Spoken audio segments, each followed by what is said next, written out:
Good morning, good afternoon, good evening. Happy Foodie Friday. It's Tanya here. Thank you so much for stopping in to my business page.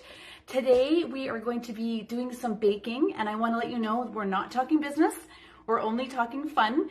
So I'll just give you a little background about myself. I've been doing this series for the last over a month and a half. And every Friday I'm here live doing a demonstration of a baked good. So if there's something that you want me to entertain, to be able to try out one of the recipes that you have found or come across, I'd love to hear from you. So just, put your comment below and let me know where you're tuning in from as well. We love to know how global we are. I am an online business owner, and I have been with my husband for the last over 5 years. And now we live here in Lethbridge, Alberta, Canada. We're actually from Ontario, Canada, and we've been living here now for 3 years with our family. So we've got 2 of our kids here in Lethbridge, and then one is still studying her 4th year university back in Ontario in Kitchener-Waterloo. And it's her last year, so we're super excited for her to see what her future looks like and what she'll be embarking on right after this. So without further ado, I'd love to get started. And these maple butter tarts, there's a bit of a twist to them. So we can give you some variations or alternatives to the flavor that you like. So instead of the traditional raisin butter tart, I'll give you some different ideas. So first one being, if you have chocolate lovers in your house, they're probably going to be all over this one. And it's with the chocolate morsels, or just like the little, squares, chunks, if you want to call them that. The other variation is walnut. And the third variation is with pecans. But honestly, you can choose any nut that you desire. So the idea is that you will put those in first and then put the topping in over top, and we'll go ahead and make those today. So the first thing we always want to do is set the oven on. So it's at 350, and we're going to bake these for between 20 and 25 minutes. And we'll just have to keep an eye on them just to see. Now, I won't probably be here the entire time to be able to show you online live, but I will always leave you a picture or a reel, showing you the end result afterwards. So if you want to try this recipe, feel free. I will leave the recipe in the comments afterwards, and also I'll leave it on the next reel that I play so that you can also grab it from there. So just give me 1 sec. I'm going to turn the oven on. Okay, now that we've got that started, we can get started over here. And I want to say these are one of the easiest desserts you'll probably ever make. And the reason being is I do cheat a little bit on these. I do love an actual home-baked pastry, but those are time consuming, and for the purposes of this video, I didn't want to have have to hang around for too long, because I know that your time's valuable as well. And so I wanted to share with you that we're going to use the pre-baked tart shells. So it doesn't matter what brand, you can pick whatever one you want. And a lot of these ingredients you will already have in your house as well. So that's also a good thing. I try to come up with use recipes that are already classic, something that you would have a lot of the ingredients in your pantry or in your cupboard. So, and I do apologize. Last week I did have 2 views, so you could see me actually mixing the ingredients. Unfortunately, I didn't get that worked out for this week, but hopefully next week it will be altogether different again, so you can actually see me stirring and doing all that. But I will hold up the the bowl for you and show you the different what things are looking like as we go along. So the first thing is I want to share with you that I already melted the butter. So the butter is a 1/3 cup melted. So you always, when it says a 1/3 cup melted, what it means is you want to pre-measure the butter first and then melt it. Sometimes a recipe will say a 1/3 cup melted butter, which is different. So you would probably need a little bit more butter than that, because once it, you melt it down, it doesn't take up as much room. So in this case, you will measure a 1/3 cup of butter. So I've got that in here already, because I didn't want to have to transfer it from one to another. You know how it is when you're trying to scrape out all the last little bits of butter. And so I know that's important. Okay, and then the second thing is, it is the brown sugar. So I've got 3/4 of a cup of brown sugar. And that's what I always love to do, is pre-measure everything so that you can see how things come along quicker, rather than you watching me doing all the measurements. Okay, the next thing is, and this is the thing, you just dump everything in. The next thing is, I've got it pre-measured, a 1/2 cup of maple syrup, and that's where the maple comes in. It's actually real maple syrup, so wherever you can get your hands on that. And also while I'm doing this, I also love to know, you know, what you're doing for the weekend. What do you have planned? I love Fridays. Fridays are a lighter day for us, and our son gets off around 11:30, so he's here just before noon, and our daughter has just, I think, one class today, so it's really nice. And then most of the time Derek works from home, so everybody's already here, so, you know, if we do want to take off or go somewhere, it's quite handy. We've got everybody, you know, sort of in the vicinity. Okay, and the next one is 2 eggs. So I've already cracked the eggs, so I'll dump those in as well. The next thing is apple cider vinegar.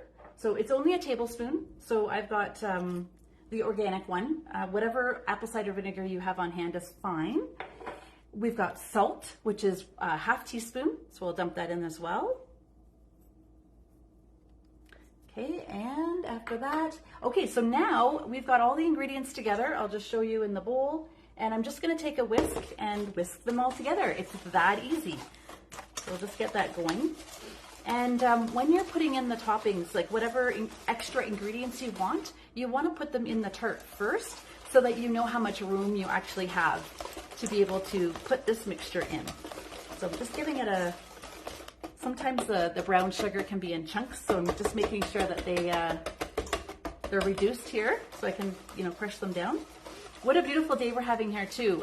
It's kind of like a second summer or a really nice fall. I don't know, it's 11 degrees today. So yeah, the temperatures have warmed up a lot for us. We had some snow already. We had a few days of that. So it was, you know, something to wonder if we were going to have this kind of weather again. So it's very nice. So if you are an outdoorsy type of person, this would be perfect weather to get out there. And maybe that's what we'll end up doing.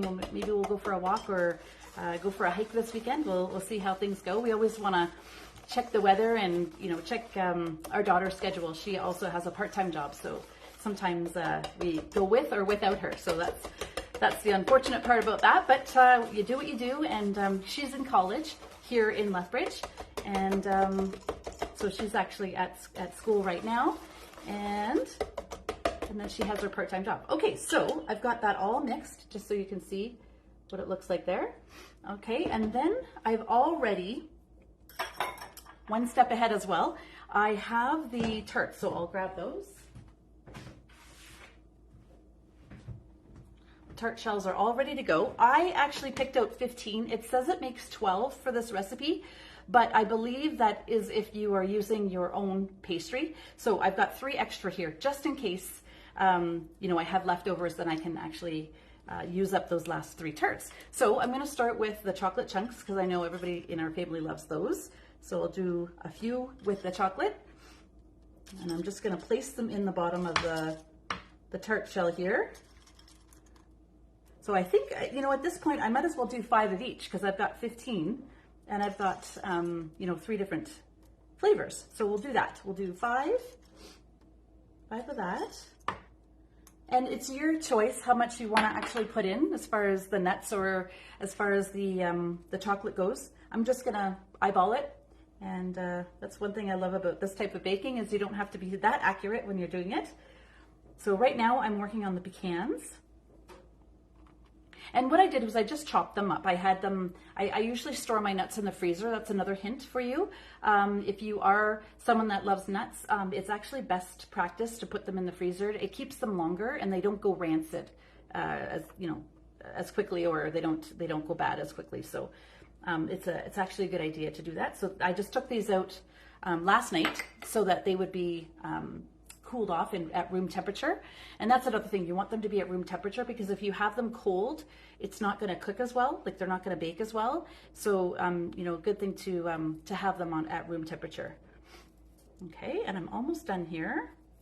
And then what I'll probably end up doing is just using a measuring spoon or a measuring cup to put the ingredients in. I just heard it's a gas oven, so I just I just heard that and I was alarmed. It's all good. Okay, all right, so I've got all that prepared. Now I'm just gonna grab a scoop. I'm just gonna use the 1/4 cup and then just see how that goes. That might be a good indication of how much I need to do here.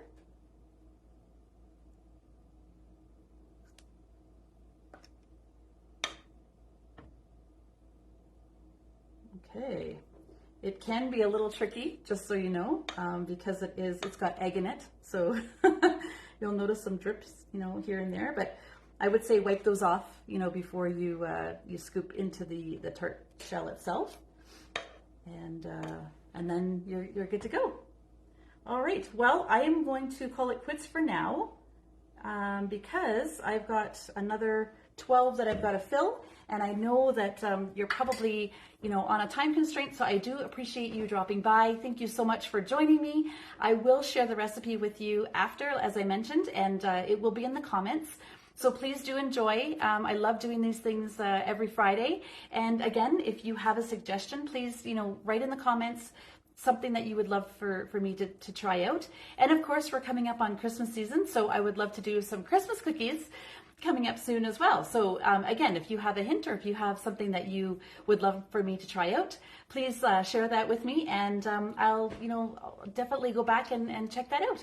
All right, well, have yourself a wonderful rest of your Friday. Have a great weekend. And again, I will share the end result with you later on today, and I can't wait to see what it looks like for you when you're done baking your product. And again, share that with me as well. I'd love to see a photo. All right, take care and have a great weekend. Bye for now. Happy Foodie Friday.